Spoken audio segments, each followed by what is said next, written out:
It's the Unhappy Hour. Broadcasting to you live from the Milky Way Galaxy, the solar system, planet Earth, North America, the United States of America, California, Los Angeles to be specific. Hello, everybody, and welcome to another episode of the Unhappy Hour here on the TNAM radio network, because the news always matters. This is the newamericanmedia.com, because the old American media has failed us. Yes, all of us get to have our say and get our input and our conversations and our investigative research and our fun times out into the ether, into the atmosphere, into the cosmos. And who knows, occasionally people dig what you're doing and then they link up with us, and I think that's super cool. So, the places I want you to link up with us, youtube.com/The New American Media, 1.1 something million views. Cool stuff. Very happy about that. Can't wait till that doubles, and then doubles, and then doubles. It's going to be awesome. On Twitter, we're at American_media_. On Facebook, facebook.com/The New American Media. And our homepage is thenewamericanmedia.com. And that's where you click play to listen to this show live when we go live. All right, did you get all that? Hopefully you got all that. Well, what's going on in the world? What's going on in the world? We're going to talk about Craig Sager. Craig Sager, sportscaster, fashionista? No, what would you call that? What would you say that? I don't know much about fashion, so I don't even know what to call him. But he's known for his very loud suits. And he passed away. He was a part of the ESPYs last year and gave a moving, memorable speech. And he did get to come and cover some of the Cavaliers-Warriors NBA Finals games last year. I believe his last game was Game 6. I'll talk with former NBA scout, lifelong Cleveland sports fan, Zach Barris about that in just a second. We'll talk about that, other things that we've noticed across the league as well. So thank you so much for joining us. Let's just go right to Zach. How about that? Does that work? Hang on, here we go. Yeah, we're switching, upgrading our systems, and we're trying to port everything over and make the switch. We're still running on the old rig for now. But it will be switching soon. Yay, Christmas. Hey, Brian, how you doing? Living the dream, Zach. How are you? I'm good. Good.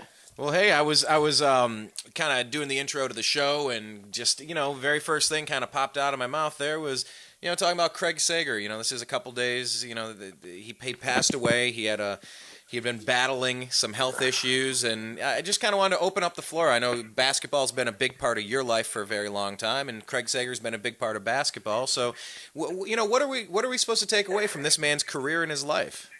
I mean, he was fantastic. I mean, every coach loved him, every player loved him. I was fortunate enough to get to see him during the NBA Finals. Unfortunately, though, I didn't get to meet him. I did get to see him though multiple times. He was on the Warriors sidelines. My seats are behind the Cavs bench, so I got Doris Burke while the people in section 123 and 124, got to see Craig Sager right there next to the Warriors bench. But I mean, he was just fantastic in everything he did. He lived life to the fullest. I mean, it was hard to keep a dry eye when watching all the tributes to him, especially on ESPN. I mean, TNT. I mean, watching all the players come out, wearing the Sager shirt, wearing the Sager Strong shirt. And, even all the guys on ESPN last night doing it. I mean, it was a very cool tribute. He was a great guy, great for the sport. And, I found out something I didn't even know about him today. I was listening to Mike and Mike this morning, and he was one of the guys on the field when Hank Aaron hit his home run. I saw that picture, Zach. I couldn't believe it. And I was like, wow, I had no clue. Yeah, he's like running around second base, and you got a picture of him right there next to the Hammer and Hank. Going, wow, the basketball guy did a bunch of baseball. He came out of the camera bay wearing a beige trench coat, and and I mean, I never knew that was Craig Sager though until today. Yeah, I didn't even know until yesterday. I saw the picture and went, you got to be kidding me.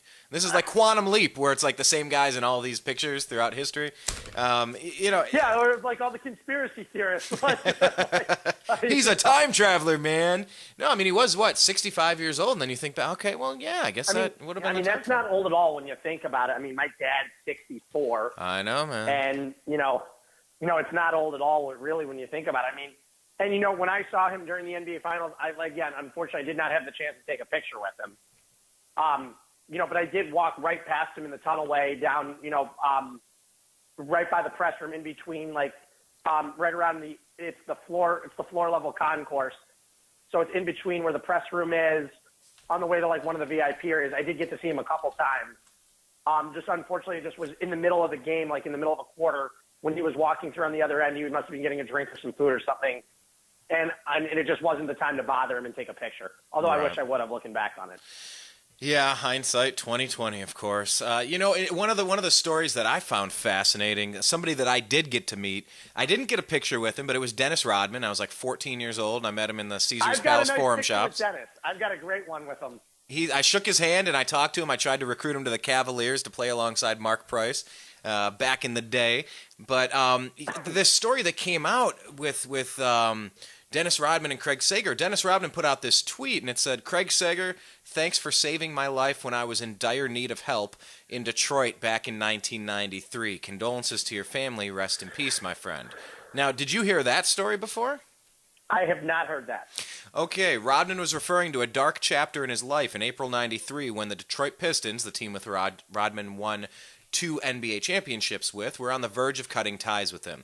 The complicated star found himself adrift and alone in contemplating suicide. Quote, those thoughts went through my head, he said in a 2011 interview with reporter Graham Bensinger. I think the circumstances were dispersing from Detroit. The organization wanted to get rid of key people on the team. I was basically by myself, or so I thought. He added, I didn't have no family in Detroit. Okay, let's see. In the Motor City, Rodman wore out his welcome with his bizarre behavior, which noted that he was suspended twice for insubordination and once removed his shoes and read a magazine after being taken out of a game in Washington. The Times reported in October 93 that Rodman left a suicide note last February, and police later found him sitting in the parking lot at the Palace of Auburn Hills with a loaded rifle in the back of his truck. At the height of his struggle, Rodman disappeared and was considering killing himself when Craig Sager tracked him down on the second floor of a Detroit strip club called the Landing Strip. Sager told Sports Illustrated's Lee Jenkins this story earlier this year. Rodman, Sager told SI, had the gun. He was going to do it. I told him how stupid that would be. The intervention worked. Rodman demanded a trade soon after and was dealt to the San Antonio Spurs, where his career and personality again blossomed. He ended his career a 5-time NBA champion and 2-time All-Star, inducted into the Hall of Fame in 2011. So, Craig Sager found him on the second floor of a strip club in Detroit and saved his life. Rodman himself, in his own words, this is not blown out of proportion. They both confirmed that. I had never heard that story before. I mean, that is cool. I've met Dennis a few times. I got a picture with him a few years ago. I was at Sunny Isles in Florida, and I was at the resort. And who walks through the doors? I'm walking through the lobby. I had to go get a new room key, and walking through the lobby, and there's Dennis, and I'm like, Jesus. I was like, yo, Dennis, can I get a picture? And he goes, hello to you too. You're not gonna say hi first? Nice. I was like, what's up? He's like, it's a little late now, man. A little late for conversation now. And then we took the picture, and we started talking for a few minutes. I mean, he was a great guy. He, honestly, hilarious. Walked in. I mean, I've got it on my Instagram. He's a great guy. Honestly, he was hilarious, too. He was very gracious to me. Like I said, I was 14 or 15 or something. What was I, 7th, 8th? I must have been 8th grade or 9th grade, something like that. I got to double check. But, yeah, I mean, I can't remember meeting anybody where my neck craned all the way back before I was, excuse me, are you Dennis Rodman? Yeah, man, how's it going? Are you Dennis Rodman? I mean, I think he's one of the most identified. He's so easy to identify. Well, I mean, if we're talking then, we're talking back in 90. Yeah, I know he was always, but this was like maybe before the rainbow hair and all of the face tattoos and stuff. He's one of the most iconic people to ever play in the NBA. Possibly, I mean, again, when you're looking at the easiest players ever to identify in the NBA, and I'm talking about 90s era. the easiest players to identify in that era were Michael Jordan, Scottie Pippen, Shaq, Dennis Rodman, and maybe David Robinson. But I'm talking 90s era guys that were there the whole 90s, and Patrick Ewing. Okay, hang on. I'm looking at a 1991 Fleer. He's got normal hair. He's not covered top to bottom with tattoos. This was before he kind of. And Sam Cassell. E.T. Of course. Yeah. Okay. Fine. But that was my in. My buddy was too scared to approach him. I go, well, I'm going to go ask if it's Dennis Rodman. Then I won't feel anyway. But yeah, he was very gracious with his time. I really pitched him on coming to play with the Cavaliers. I really thought we would have had something special. But I told him, I said, man, I play just like you. And he looked at me and smiled, and I go, all right, no, let me rephrase that. I play my game in a style that's crafted after how much you hustle. And he goes, oh, man, that's cool. Like he gave me that. You got to be kidding me, boy. Did you ever kick a cameraman in the nuts? Did I ever throw a baseball at somebody in the stands or run them over trick-or-treating? I know. These pro athlete stories, like kicking people and throwing things, I love it. No, he was very gracious. Speaking of pro athlete stories, since we're talking about something like, did you see the Joe Mixon tape for Oklahoma? No, I saw the headline. I don't want to watch this stuff, but you watched it. It's pretty horrible. It is. When you look at it, and don't forget, this is one of the problems. So Bob Stoops and Mike Stoops ultimately reviewed the tape, found nothing wrong with it. I worked for Mike in Arizona when I was working with the football team. I have to say I'm pretty surprised. I mean, a guy does something like that. I mean, he knocked the crap out of her. Explain the story in the video for the people. Explain the story and what you saw for the people, because it just broke today, right? Joe Mixon. So there was some girl with some guy. It looked like they had walked into a late night sandwich shop, either a Pita Pit, a Subway, something like that. And then Joe Mixon came up to the table, started talking. He got in some guy's face. The girl went and pushed him, then slapped him across the face, and then he just decked her and knocked her out. Oh, wait, hold on. He was hit first? He was hit first. He did not start the fight. Okay. But, with the amount of force that he hit her. I know. I was like, no, it was Ray Rice bad. By the way, hold on. Pause on that. Now I'm looking at 1992 Dennis. Hold on. Now I'm getting all these different images. I'm trying to figure out what year. Just look up Dennis Rodman, Detroit Pistons. If he was at the Pistons, look him up on the Pistons. Yeah. I got that. And now I'm seeing him 93, 94 with the Spurs. He doesn't have all the tattoos. He has blonde hair. That was the weirdest he got there. Then it got weird after that. With the Bulls, he used to have a different hair color every day. Yeah. That was it. That was why he was, and then when he was at the Lakers, that was just the end of his career. Yeah, I just loved his hustle. That's how I always played, trying to go after all those rebounds and setting the picks and whatnot, playing tough defense. Anyway, no, I didn't watch the video, and I'm not going to defend anyone. I just, if someone assaults you, then, hey, I don't know. I don't want to have to watch this, but maybe I'll have to watch it because I'm no fan of it's abuse. It's definitely worth reviewing yourself and saying, oh, my God. It's something, nothing you want to watch or you have to. And then also the other, I know it's before we get into the NBA talk, but also, what are your thoughts on the WikiLeaks? I'm curious to hear that too. It's fantastic. I got a meme. It says Russia, Russia, Russia instead of Marsha, Marsha, Marsha from the Brady Bunch. Yeah, I used to watch the Brady Bunch when I was a kid. I have the video here. Let's see if I can get this Mixon thing to play. No. The wiki. Look, what Tommy Elrod did. Here's the thing. If I were Louisville, I'd fire Bobby Petrino's ass so fast. That guy is the most unethical guy in sports, collegiate and professional. How he's left every single job. He's lied about everything. The fact that man still has a job is unbelievable to me. The fact that they suspended the offensive coordinator for the bowl game, or the defensive coordinator, whoever it is, and the fact that Petrino's claiming he didn't know about it. That guy is the biggest sleaze in all of sports. And by the way, what Tommy Elrod did to his alma mater, where he's a coach, and obviously he wasn't retained in the coaching job. I am just blown away by this. I think it's going to go much deeper than this. You think so? Man, I'm watching this video, by the way. Hey, I look, as a Christian, we're taught turn the other cheek. This dude's standing there. She pushes him, then she grabs him by the throat, and he knocks her out. I don't know, man. I don't know. I just don't lay hands on people and don't play stupid games, don't win stupid prizes. And especially if you're an athlete or especially if you end up in a position where this is happening, if you can get out of the situation, try to get out of it instead of escalating This may very well cost the kid his NFL career now because he did something like that. I mean, it cost Ray Rice his career. I would not be surprised if Joe Mixon doesn't get drafted, never plays an NFL down in his life because of this. Well, okay, now you made me watch it. Thanks for that. I guess I'll tweet this one out. But anyway, but you think this runs a lot deeper with the coaching staff and everything, you're saying?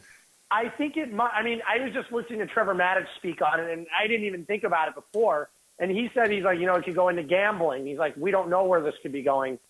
And it began to me, and I was like, wow, this could go way deeper. Way, way deeper. All right, so you smell a rat.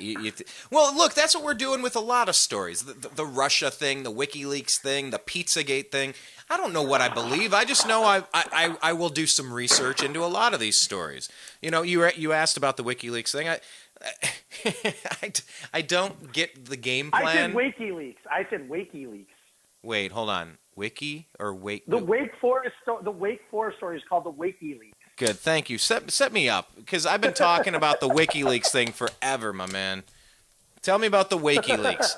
Hit me up on the WikiLeaks. I've been talking WikiLeaks nonstop for 2 months. The WikiLeaks is the Tommy Elrod story with Wake Forest.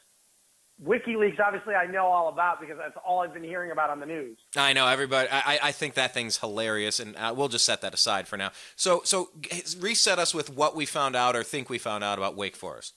So it turns out that Tommy Elrod had been informing other coaches, leaving plays, it seems like, on the other team's sidelines, before games.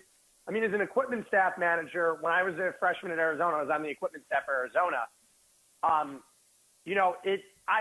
never had anything to worry about. We would go up there, we would set up the, we'd set up the walkie-talkie, not the walkie-talkie, the headsets for all the coaches, make sure they were working before games, obviously get the locker room ready to go, set up the jerseys, do everything on those lines.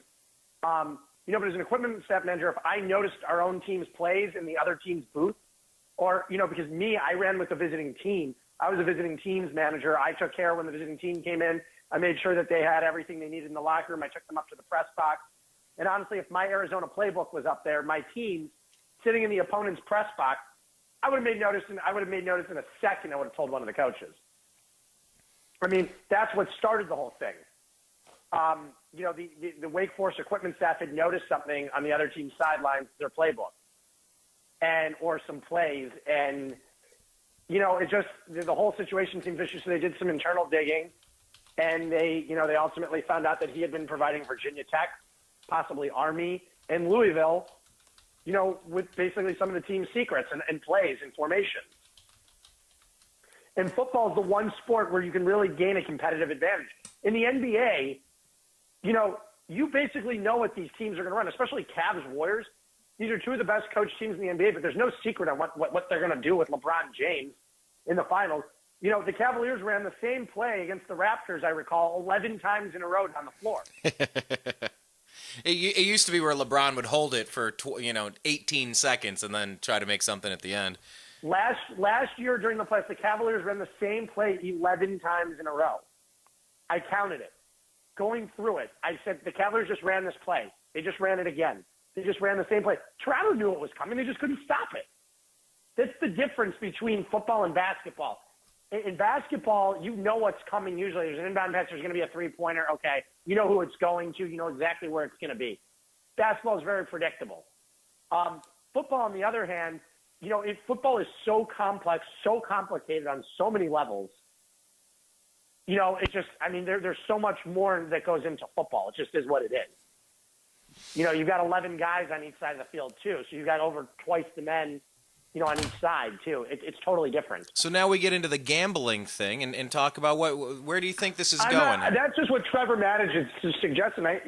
Never even occurred to me. And then I said, wow. For what other reason would it be happening if there wasn't a financial incentive? Unless you got an axe to grind. Because he was so burnt because he was fired from the coaching staff and put on the team radio staff instead. That may have been it. We don't know why people hold grudges. We don't sometimes. And, that's for him to release and for us to find out why he did that. Interesting. So if it were for something in like a Black Sox kind of thing, like a Tim Donaghy kind of thing, and it turns out the gambling, I'm just trying to figure out. I wonder if he would cut a deal. I wonder if he'll claim that it was just he was annoyed at the circumstances of the situation. I mean, I don't even know what the penalty right now for just what he did in general. I don't even know what the penalty can be. Can he go to jail for what he did? I have no clue.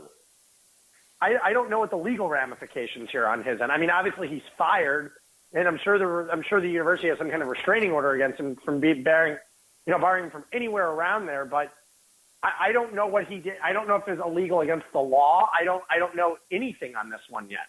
I mean, because I still don't know all the details. I think a lot more is going to come out.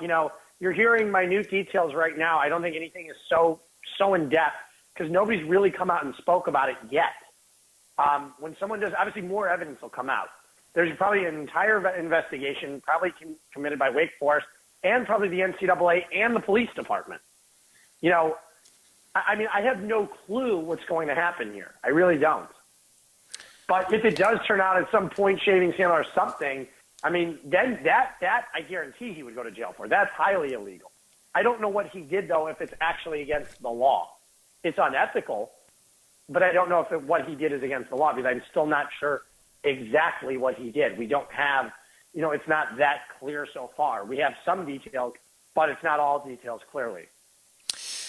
All right. Well, then let's keep following that and see where that goes. Something that happened at practice today, Chris Anderson tore his ACL. He's done for the year, and we got to talk about. I didn't see that. I did not see that. Yeah, that's just kind of breaking, and just like his ACL's breaking. I tore my ACL as well, but this, according to Brian Windhorst, it says they now just have 3 true big men and 2 players on the roster unable to play with Mo Williams.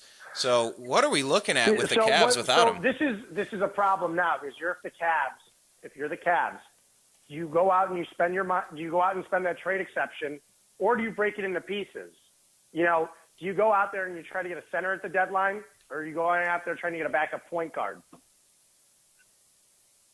What's more important? Well, I was reading up on the Mo Williams situation. I don't know. Have you followed the Mo Williams thing where he felt slighted and then he retired and then he had an injury and then he kind of came back and then he just might want to be with another team? Or have you been following all of this? I've been reading up on it here on FoxSports.com. I haven't seen anything lately I haven't seen anything in the last couple of weeks in the Mo Williams situation. Yeah, it's pretty interesting.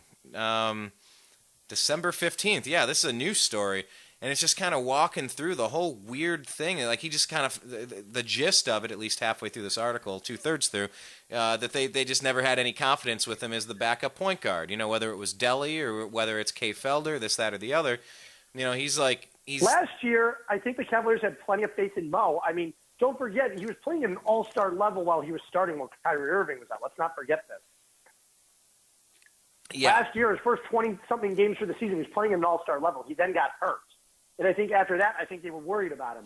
He was shooting because he wasn't the same after he got hurt. Yeah, so Mo Williams' retirement saga with the Cavs has its roots in his benching for Dellavedova last year. It left a bad taste in the mouth of many. Williams, who played superbly in Irving's early season absence, was out of the lineup with his own injury soon after Irving's return, shooting 53.1% from the field and 34.9% from three-point range while averaging 15.6, 3.5 rebounds, 4.5 assists in the month of November. Williams kept the Cavs train on track all season. Yeah, and then he got valuable minutes in Game 6 and Game 7 of the finals. The problem was he got hurt, and after he got hurt, he wasn't the same and couldn't play big minutes, and he got hurt again. I mean, I don't blame the Cavs for not having confidence. I love Mo Williams as a player. I've always loved Mo. He's been incredibly loyal to Cleveland, too. Incredibly loyal. Yeah. And incredibly loyal to the fans. Can't say a bad word about Mo. I really can't. However, in this case, though, I don't know exactly what went on behind the scenes with Mo, but obviously he feels slighted. But he was getting the minutes in the finals over Delly. He was. Yeah. Leading up to it, though, Mo was not healthy for the second half of the season. He was injured consistently. When he was healthy last year, he was fantastic. Again, he played at an all-star level when he was the Cavaliers' starting point guard last year. 100%. There's no doubt. Mo saved them the first month of the season, month and a half until Kyrie returned. He was fantastic. Now he's not a big man, I mean- but we could stand to have him back. I mean, he's just kind of sitting there as like a wasted space, you know? If he's able to play, I would take him back. I mean, he produced better than Kay Felder, and that's nothing. That's not a knock against Kay. You know, Kay Felder. I mean, think about this. He's a rookie, a second-round pick, 5'9", coming from a small school. You know, so there's your problem right there. It's nothing against Kay Felder, but he's a rookie. And it's not, you know, and rookies very rarely do rookies contribute positively to your basketball club. Very rarely. We witnessed this, you know, and let's go back now. This is something I've always wanted to discuss on the show, and I always forget to bring it up because we've discussed this many times. We haven't brought it up since the finals. Who won the Cavaliers Minnesota Timberwolves trade? Kevin Love for Andrew Wiggins. Let's take a look at it now. The Timberwolves still stink. I believe they're 10 games below 500 or something at this point in the season. Kevin Love's having arguably his best season yet. He's doing great. Especially with the Cleveland Cavaliers. He's been fantastic. And what is Wiggins? All Wiggins does is score the basketball. That's all he is. You know, the Cavaliers, I don't even think it's a wash who won the trade. It's not even a wash. Cleveland is winning this trade. They've won the trade. I mean, it is what it is. I mean, with the way – and the Cavaliers got their championship. Would they have had their championship last year with Andrew Wiggins in that lineup? I'm going to go with 0%. Would they have gotten to the finals probably the last 2 years in a row? Yeah. Would they have won last year? Absolutely not.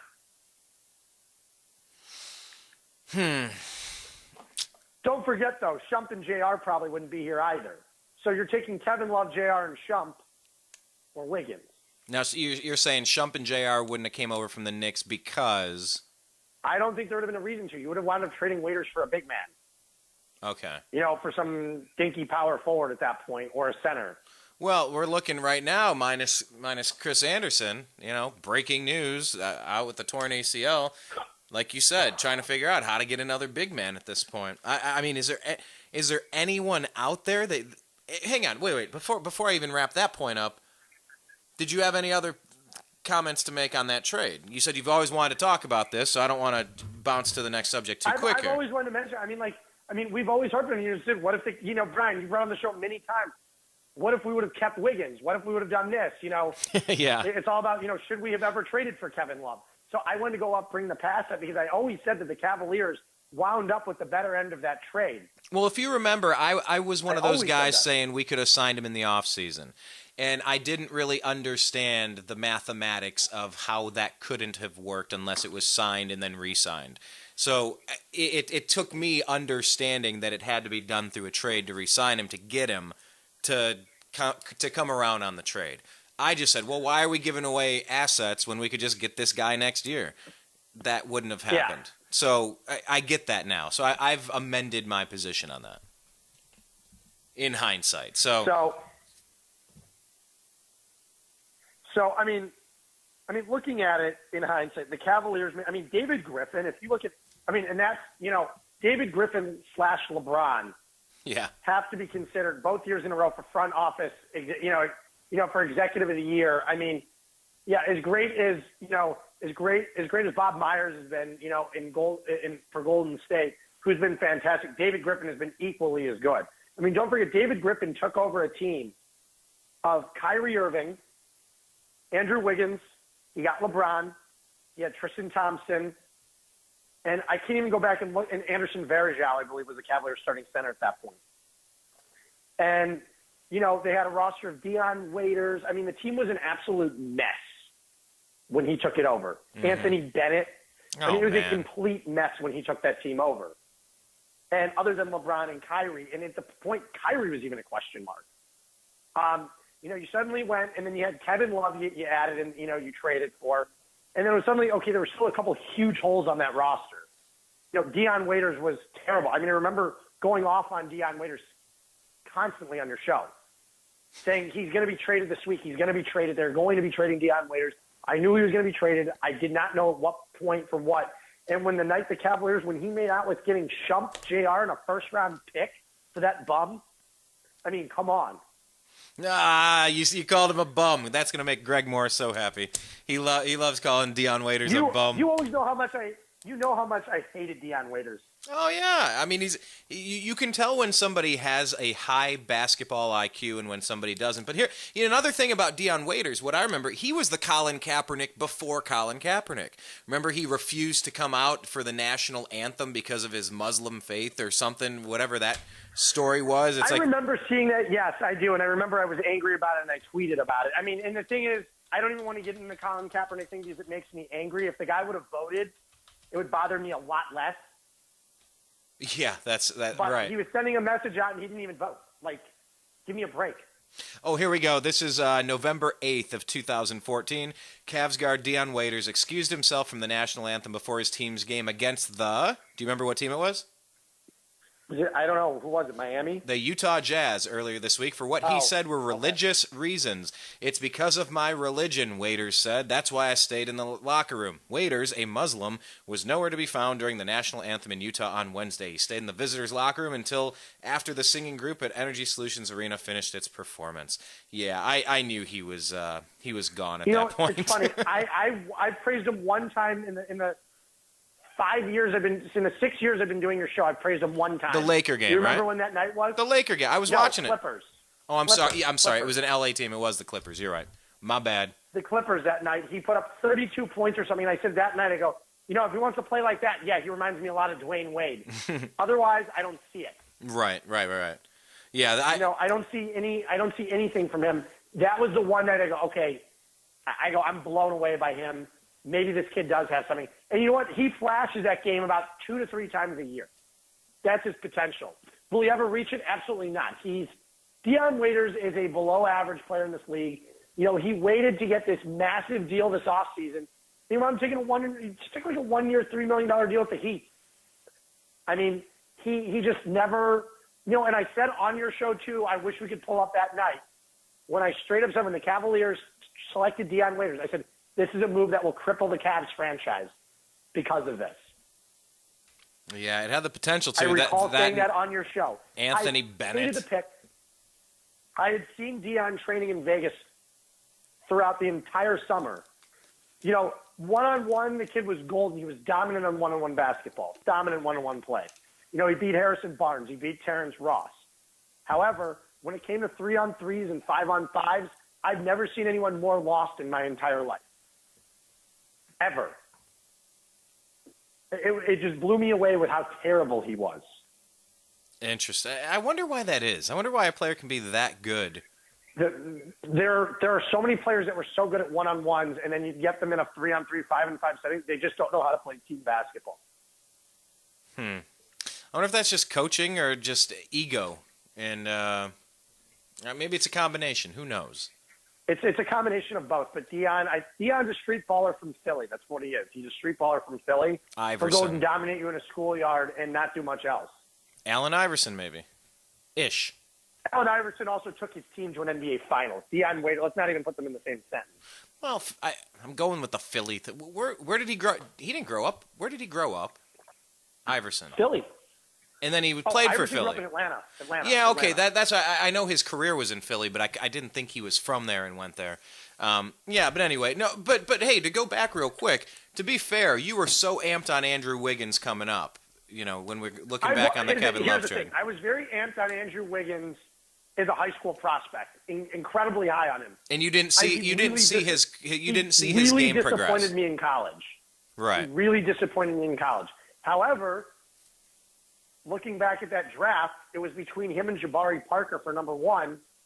Wiggins has been the better NBA player so far than Jabari Parker. Now, granted, Jabari also had the injury, and at the time when the Cavaliers drafted him, the Cavaliers, I think at that time, were pretty sure they were getting back LeBron. LeBron and Jabari played the same position. They weren't going to coexist on the team no matter what. By the Cavaliers taking Wiggins and basically saying he's a shooting guard, when LeBron came in, it said, okay, we've got the leverage. We can keep him or we can move him and bring in a superstar. Yeah, I would actually like to go back and get a little bit more into how that all played out. You know what else I'm also interested in? Almost as much as I'm interested in kind of seeing the timeline of who knew what at what point. When did LeBron say to Kyrie? When did the conversation with the general manager? LeBron knew. I had confirmation from one of my friends who knew I mean, I was very, extremely confident the Cavaliers all season were getting LeBron back. And especially when they lost to San Antonio in the finals, The Heat, I yeah. knew he was coming back. When the Heat lost to San Antonio in the finals, I was 100% sure he was coming back. Yeah, I was 95%, Then and I stayed there for a while, 95%. So I stuck with 100% that he was coming back. And then one night I was at the dinner with one of the Cavaliers' assistant coaches after the draft. I believe it was after the draft or after the lottery. It was sometime during that point. And I was at the dinner. I said, I'm not going to mention the guy's name. And I said, I was with a few other friends. So I was with 4 or 5 other friends. I said, what are the chances LeBron comes back? He goes, this season, 0%. I go, you're sure? And he goes, Zach, I'm telling you, there's no way he returns this offseason. There's none. And I said, you're sure? And he goes, none. And I remember going on your show one day and saying, I'm still confident, but I've been told by someone on the Cavaliers coaching staff there's a 0% chance he comes back. 0. He's not coming back this season. And I was still thinking to myself, he's coming back. The second I knew they didn't make a hard run at Chandler Parsons and the whole thing blew up with Gordon Hayward, I knew 100% he was coming. I knew about 2 weeks before he signed, before he announced it, I had heard, it said, I from one of my friends in Miami said, Zach, I'm going to guarantee you, I can't say why, but he's coming back. And I said, how do you know? He goes, just trust me on this one. He goes, I do. He goes, trust me. He goes, Maverick Carter and Rich Paul were at my house the other day. He's coming back. And I said, okay. He goes, I was in my room. They were in the living room, with another couple of people. I'm not going to mention the other names, but he's coming back. It's 100%. Guaranteed. It's a done deal. He's coming back. It's over. He's coming back. Yeah. I said, okay. What an awesome time that was. What an awesome time. You and I were one of the we obviously you and I talked so much at that time. I can't even gauge where my gut instinct. I was keeping you updated day by day. I told you, about the events that were transpiring. I said, listen, I've got confirmation 100% sure he's coming back. 100%. And leading up to it, I even said as soon as they lost to San Antonio in the finals, I straight up said on the show, I said, he's coming back. It's a done deal. Yeah. The Miami Heat are done. The Cavaliers won the lottery. It's a done deal. The Cavaliers have the leverage to put their own big three together. Miami's my big three is done. They're old. Well, the thing I'm thinking about. Go ahead. Yeah. No. Now, granted, Dwayne Wade's still playing great basketball, and unfortunately, Chris Bosh, without the injury last season, was playing unbelievable basketball too. I just think Miami's other guys, Shane Battier retired, Ray Allen retired. I don't think Ray Allen's getting old. Has Ray Allen actually retired yet? Mm-hmm. He retired about a month and a half ago. Oh, okay. I must have missed that. I'd seen the fake stories like every, on Facebook, like every 6 months. Well, it had been rumored that he was coming out with he was going to come to the Golden State Warriors. Yeah. And then finally he just said, listen, I'm retired, and came out. Because I think he was just getting too much with the Warriors. And I don't know if I'd want a 40-year-old Ray Allen necessarily at this point. Well, as much as it was interesting to kind of think back and ponder, trying to connect the dots again, like the timeline of when everybody knew everything, and there's a lot the Kevin Love thing, what conversation was had to say, will you sign, will you re-sign, can we to pull the trigger, all those things that you say you're not allowed to do. I'd love to learn that, but the other thing is I'd love to fast forward a couple of years. Remember, it was this week in Charlotte where. Who the heck was that? It's the Charlotte Hornets coach was talking about LeBron never being able to be a head coach in the NBA, but said he could be an owner. I think LeBron's too critical to be a head coach in the NBA. I think he could be, and I think LeBron's a hell of an on-floor general. I just can't see LeBron stepping off the floor and becoming a coach. Because LeBron does everything his way. I think LeBron will be an owner someday. I definitely see that. I just don't see him as being a coach. Well, that's kind of what I'm getting at there. That's coming from David Fizdale, one of his old coaches in Miami. Yeah. David Fizdale was almost the head coach of the Cavs. I didn't know it got that close. They had looked at David. I thought at one point he would be the head coach of the Cavs. Ultimately, they went with David Blatt. Well, I would like to look forward 5, 10, 20. Let's hope a very long time. I could see LeBron playing till he's 50. Anyway, I wonder if there were any deals cut where maybe LeBron could buy the Cavs from Dan Gilbert and he could shift from a majority owner to a minority owner. Are you hearing about the Dan Gilbert rumors right now, or is this why? Well, I've thought this from day one. I wonder. He says, "Look, man, I'm gonna come back, but I'm gonna buy this team, and you're gonna sell it, and we're all gonna have a good time, right?" What rumors are you talking about? No, I don't really know. I mean, I'll tell you. I mean, the rumors that are going around today. Rick Bucher reported that Dan Gilbert, if the Pistons become for sale, then that Gilbert would buy the Pistons and get rid of the Cavs. Now, here are my issues with that. Yeah, Detroit has a new arena on the way, and Gilbert's willing to spend, but I don't see him leaving LeBron and what he has here. The Cavaliers are so profitable, and they're in such a good situation right now. They're the envy of almost every team in the NBA. 28 other teams are envying what the Cavs are doing. There's one team in the league right now that I'm not sitting there and being jealous of if I'm the Golden State Warriors, because we have it just as good.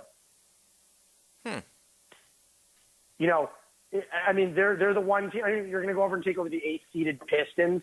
Good luck bringing a superstar in Detroit. The last superstar to play in Detroit was Grant Hill. What about Darko? The guy who I always... I'm telling you right now, if Detroit would have taken Carmelo Anthony or Dwayne Wade or even Chris Bosh, odds are they would have wound up with 3 to 5 titles with either one of those three guys. Yeah, they were brutal back in the day. They were tough. Yeah, see, in Greg Moore, he always busts my chops over. I always say LeBron went number 1, and then Carmelo went 2, and he's like, "No, dude, it's Darko." I go, "Oh yeah, they got that bonus pick, and they totally rolled the dice and came up empty." That's right. Because Joe Dumars had it so, it was. I mean, he had it constructed. The Pistons are the last team in the NBA to win without a superstar. They're the last team and probably the last forever to win without a superstar. I mean, go back and look at it. The Lakers. Ben Wallace. I mean, go back and look at every team. You can say the Spurs, but the Spurs were loaded. I mean, Tim Duncan was a superstar when they won all their championships. He was a superstar. They were a way better team than the Pistons. I mean, the Pistons upset a Lakers team with Kobe, Shaq, Karl Malone, and Gary Payton on it. I mean, I know I'm being serious though, but look at every other NBA team. The Pistons did not have a superstar. They had a bunch of really good players, but they didn't have a superstar.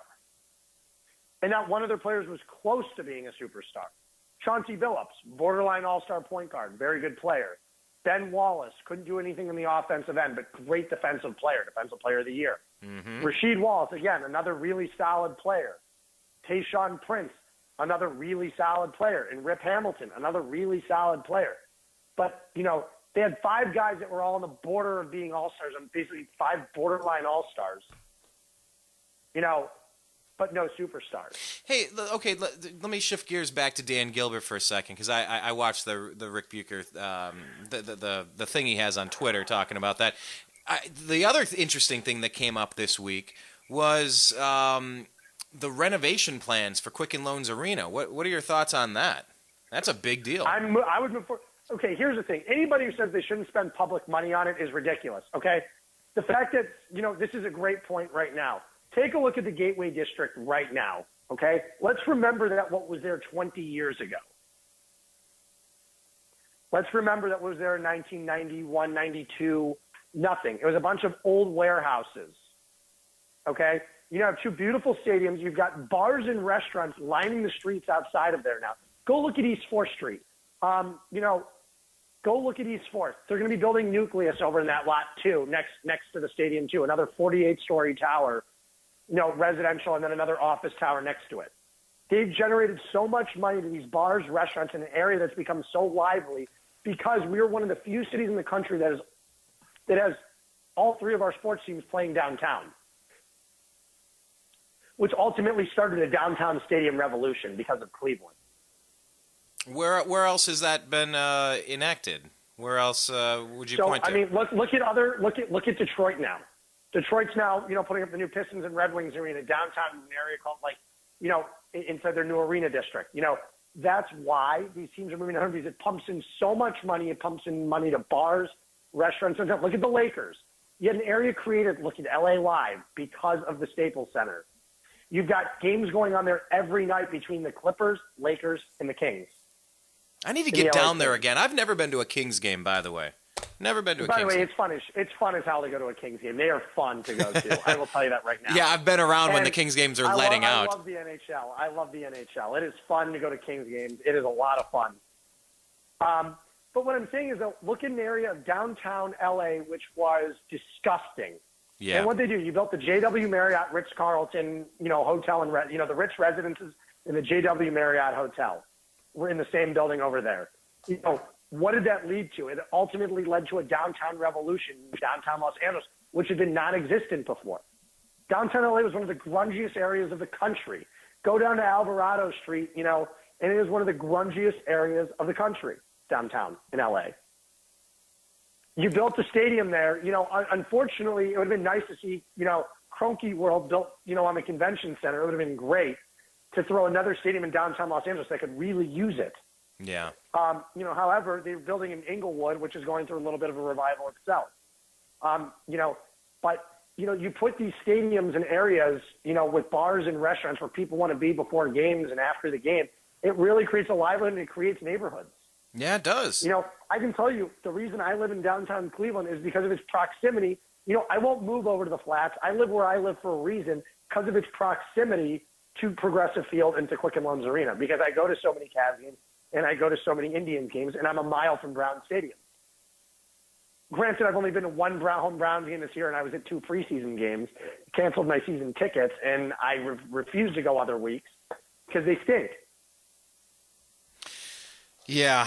The Browns, that's a whole other story. Who's actually... I don't even want to talk about them. To me, they don't exist right now. Cleveland's a 2-sport city. They're dead to me. This is like 1996. Well, I've had Chris McNeil, Reflog_18. He's been on the program a couple of times in the past month, talking about his perfect 0-16 parade. And I guess Mike Polk Jr. is going to be a part of it now. And it's really coming through. Are you going to be flying in, Brian? Lord Almighty. Are you going to be on the inflatable swan? Oh, the swan! Give me the champagne, and I'll be on the swan. It's not in the plan just yet. Who knows? I mean, it's pretty. Brian, you know what? I don't want to jinx them because they might just win one. No. Look, I said as unlikely as it is. I tweeted this right to Mike Polk and to Chris McNeil. I said, look, come on. The Browns are going to do the Brownsiest thing possible and win the last game for no apparent reason, right? That's the Brownsiest thing to do. Brian, they haven't even been competitive the last 8 or 9 weeks. I mean, I don't think they've come in within 2 scores of a game. The last time they came within 1 score was Tennessee. I mean, I'd obviously like to win a game as long as it doesn't cost us the number 1 pick, even though this isn't a year where there's a number 1 quarterback sitting there that's a consensus. I don't even think it matters. I mean, I love Myles Garrett. I love Jonathan Allen. I don't want to get stuck taking one of the quarterbacks at number 1 because right now Philly's picking at number 9. We have Philly's pick at number 9. Oh, Philly's 9. And one of the Yeah, they've been playing such Carson Wentz has been terrible lately. So you've got Mitch Trubisky, Deshaun Kaiser, Deshaun Watson. You've got 3 top-flight quarterbacks that are, that I don't think are all going to be selected in the top 8. Technically top 7 because if the Browns go and let's say take Myles Garrett, Jonathan Allen will come off the board. So, you've got 6 other picks leading up to you. I don't think 3 of those teams are taking quarterbacks. That's actually pretty great. We're sitting there 5-8. All right. That makes me kind of happy. They started 3-0. People were hailing Carson Wentz as the next superstar, and he's been terrible since. And then Dak Prescott. What round was he taken Dak in? Dak was in the 4th, but Dak has been fantastic. However, he's also benefited from having an unbelievable running back in Ezekiel Elliott, the best offensive line in football, and also incredible receivers. But it's the same thing I say about Bill Clinton with the personal computer revolution of the 90s. Oh, he was such a great president. Look at the economy. I will give him credit. I'll say at least he didn't screw it up. So, I mean, a lot of quarterbacks could have been handed a lot of talent and then screwed it up. But, yeah, I mean, man, Zeke, what a beast. Hey, are you getting amped for the Buckeyes at all?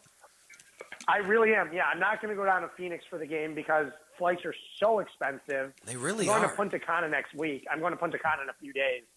How many times have you been there? I'm not going to go. What's down there? Punta Cana? Yeah. Just for vacation. I've been down there twice. I love the Dominican. I'm leaving Monday. So when you go down there, is there like a place that you go to, or are there cool things to do? So here's the problem. When you go to like Punta Cana, you're literally stuck at the resort. Okay. These resorts are massive though. So all inclusive, and you're kind of like locked in. Yeah, it's all inclusive. Yeah, but the thing is, you don't want to leave the resorts. It's not like Cancun where you can go and party off in Cancun. Where I've also been, I think I've been to Cancun 3 or 4 times, and you want to stick more towards the hotel. You really want to keep, because they have activities. They have casinos at the hotels. There's nightclubs. Big pools on the beach. It's not really a resort that you leave, because outside of the resort, it's dangerous. Yeah, that was Jamaica for us. So you stick to the resorts. Yeah. You stick to the resorts. So I'm excited. I just need a break. I just need a vacation. This has been a ridiculously long year for me, between getting sick and having my surgery right after. I got sick right after the Cavs won, and I'm very fortunate that everything was okay. My surgery went well. Yeah. And I was very, very fortunate. Honestly, I got sick right before the RNC when I was out of town, and I hadn't been feeling well for weeks. And then I got sick, and I came back, and my parents flew back early from Argentina. I was house sitting for them. I wasn't even really able to get downtown. And I was house sitting for my parents out in the suburbs, and they were out of town, and they flew back early, and I wound up having my surgery on that Monday, and they flew back, and it was just, I'm just very thankful, and I really haven't taken a long vacation in a while, and it'll just be nice to get out of here for a week. Yeah, I can totally understand that as I wrap up a very busy year too. This has been a very busy year on my side. No, and so I understand. Go ahead. I know, we've talked. I know how busy it is for both of us. And, but however, if the Buckeyes do wind up making the national championship and going down to Florida, that is something I will go to. I will make sure I'm at. Yeah. Because I regretted not going to Dallas a few years ago. I had my buddy's wedding in Miami, so I didn't go. But, that entire month of January, I was traveling the entire month. I was literally on the road 20 days. Out of the month of January, the first 23 days of January was on the road. So I didn't wind up going to the game. It was my buddy whose wedding it was in Miami wound up going to the game 5 days before his wedding. What a week. What a week. A Buckeyes championship. I don't think his wife was too happy. But you know what? It was whatever. They got their win, and it was great to see. I loved when the Buckeyes won, but it still, and I'm just going to say this, it didn't come close to the feeling I had when the Cavs won. Didn't come close. I had seen my Ohio State championship before. When the Cavs won, it was the first time I had ever cried for winning. I would agree with that. I would agree. Now that's actually not to take a single thing away from both of the Buckeyes championships I saw. They were amazing. It changed me. It was gratifying on every level. But that Cavs championship, that's something Disney's going to make a movie of someday. Somebody's going to play LeBron, and that's going to be a Disney movie. What an epic 2 years coming back home, and all the injuries of year one, and then I bawled like a baby. But I'll tell you what, that Indians World Series, I could taste it. Brian, I cried at the end of it. The first time I really started tasting when the Indians was when Rajay Davis hit the home run. I'm sitting there in the bleachers when he hit that. My legs literally turned into noodles. I'll never forget the line when Kramer said in Seinfeld, "My legs are like noodles," and he's sitting there shaking his legs. And that was literally how I felt at that moment.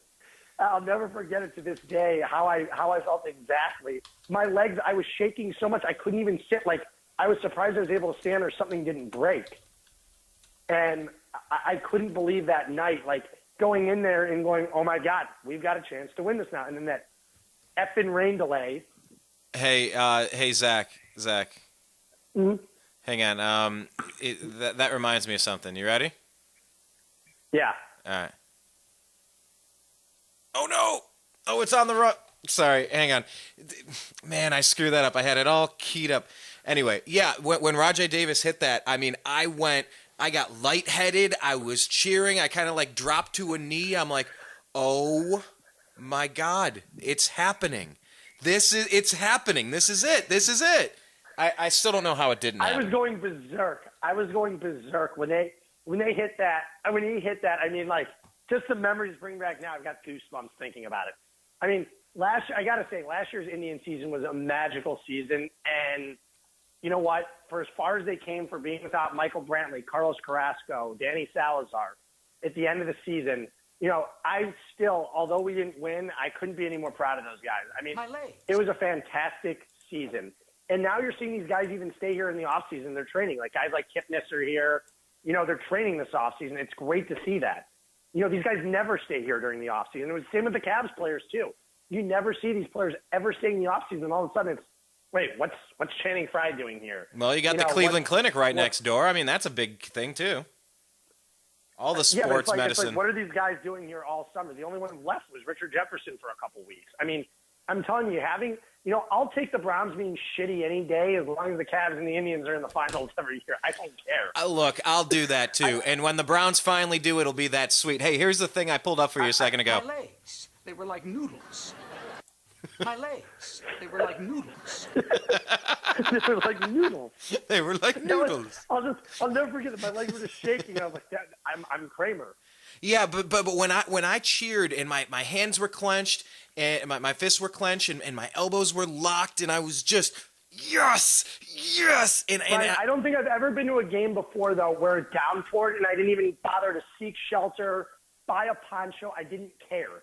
I was so happy being soaked in my seats on a 77-degree night in downtown November. That's awesome. It was so warm outside that day, and it was just, it was just that feeling you had it going in there going, the Cubs took that early and you're like, it's over. It's over. We never really had a chance. And all of a sudden Davis hit that. And you're like, oh, my God. I just remember they kept showing how much he was choking up on that bat. Something you couldn't have seen, when you were watching it live, but on the replay, I couldn't see it. They just kept showing. I was in the bleachers. Yeah, so. They just kept showing how choked up he was. I'm like, wait a second, something's gonna happen here. You could just tell. And then they bring in Aroldis Chapman, and then they talk about the rape thing, and then or whatever his charges were. It was honestly, and I'm gonna say this, although we lost. And it didn't hurt as bad as the 97 World Series. It didn't hurt as bad. Probably because we just won. But, I mean, I cried when the Indians lost. I did. I was wiping tears from my eyes when we lost.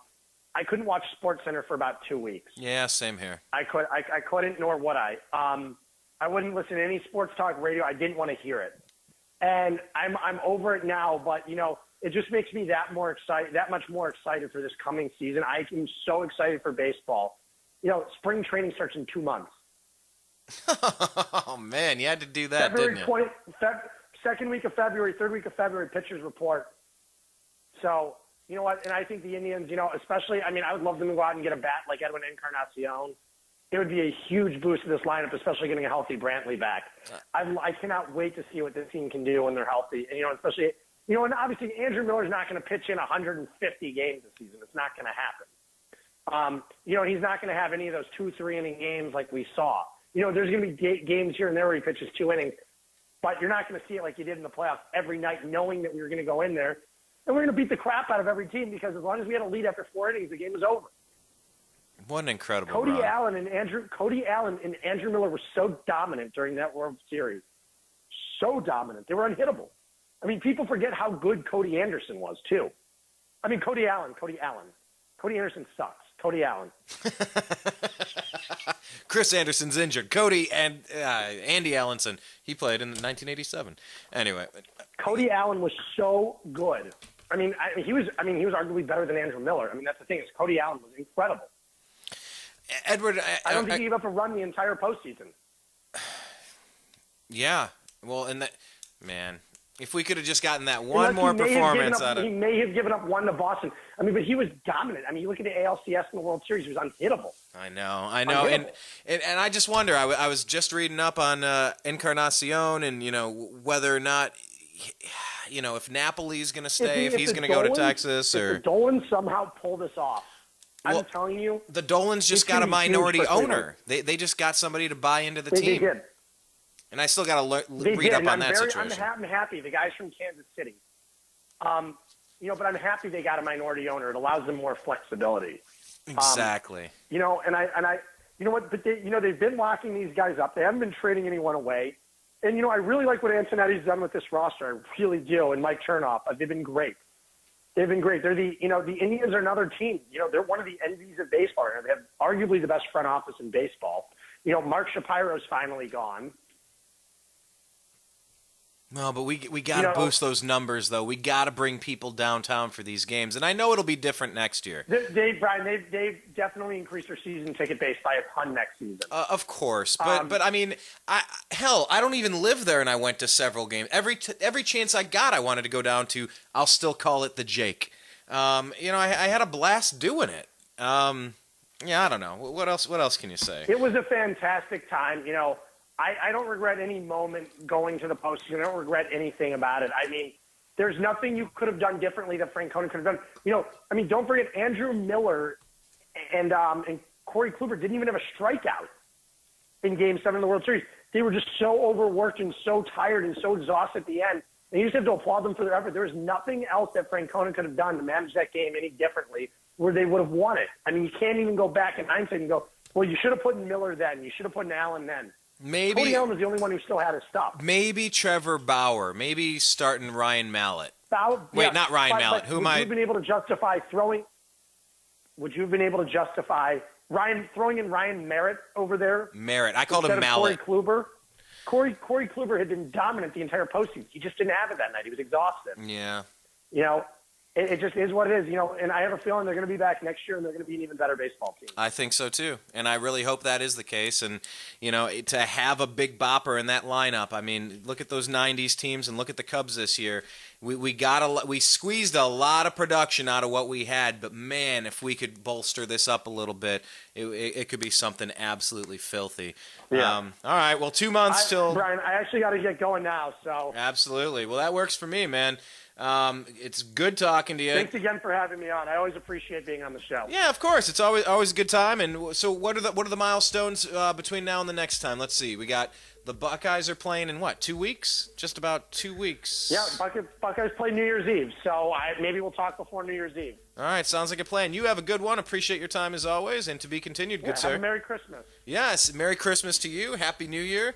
All of that jazz. Follow Zach on Twitter, by the way. He's at ZBaris. That's ZBARIS. All right, you take care. We'll do this again soon. And for everybody out there in the TNAM radio network, I just want to say that I do appreciate you and I do love you. And I want to thank you for participating in this program from its inception to today. And tell your friends, bring them in. The one thing I didn't tell you, by the way, about social media, our social media presence. You need to search for The Unhappy Hour Sports Radio Show. The Unhappy Hour Sports Radio Show. It's a private group on Facebook, and I'm telling you, the news is breaking there. The conversations are fun there. It's funny. It's interesting. This group has replaced me watching SportsCenter. It really has. The most important breaking news story. Now, okay, granted, I thought he was saying WikiLeaks, and I didn't know about WikiLeaks. All right, fine. Yeah, some of these national stories that I'm not even all that into, fine. But if you're into the Indians, Cavs, Browns, or Buckeyes, there's very few things that slip through without us debating and discussing it. One of the things that we didn't discuss, but it's because we've talked about it before, it's about Chief Wahoo being on the jersey for the Indians. So, hey, you know where I stand on that. I actually just ordered my jersey, my custom jersey, and I made sure that the Chief was on there. And I do have a feeling on that. I do have an opinion on that. We're called the Tribe. Maybe we could change our name to the Tribe, and the nickname could be the Indians. I wouldn't have a problem being called the Cleveland Tribe, because we're the Tribe anyway. And the Tribe is not... Nobody could say that would be derogatory. It's a tribe. It's a group of people. It's your brothers, your band of brothers. Either way, I don't care. That's my team, and I'm rooting for them. When you come back to me talking about the Fighting Irish, then maybe we can talk about my Cleveland Indians, all right? Otherwise, stay the hell away from the Chief. Anyway, make sure you're following Zach on Twitter. He's at ZBaris. We're on Twitter at American_media_. Do the search, Facebook.com/The New American Media. Our homepage, thenewamericanmedia.com. And on YouTube, we're youtube.com/The New American Media. Some other shows that are on the way. Ford Fisher from News to Share, he's going to be joining us. We're going to talk about his project on transhumanism.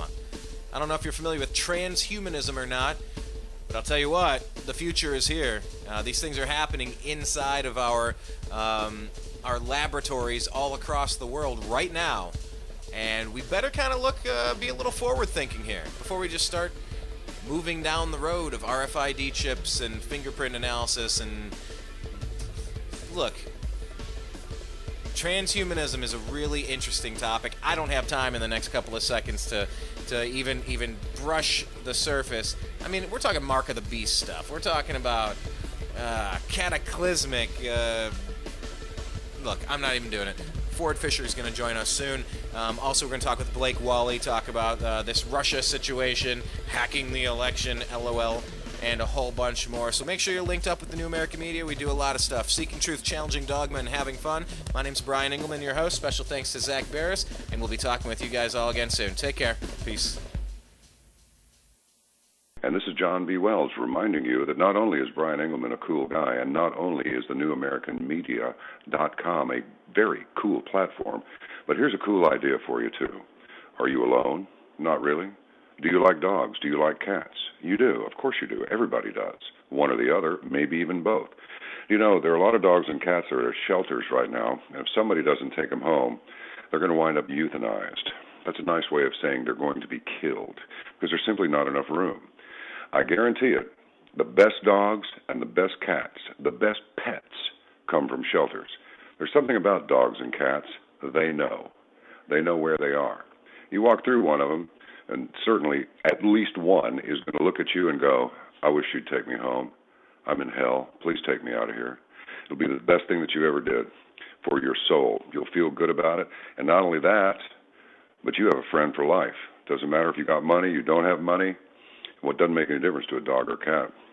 All they need is the sound of your voice and maybe even the stroke of your hand, and they're fine. Maybe a little food every once in a while. The sweetest sound that those pets ever hear is your voice. Think it over and adopt a cat or a dog from a local shelter today. I'm telling you, you'll be glad you did.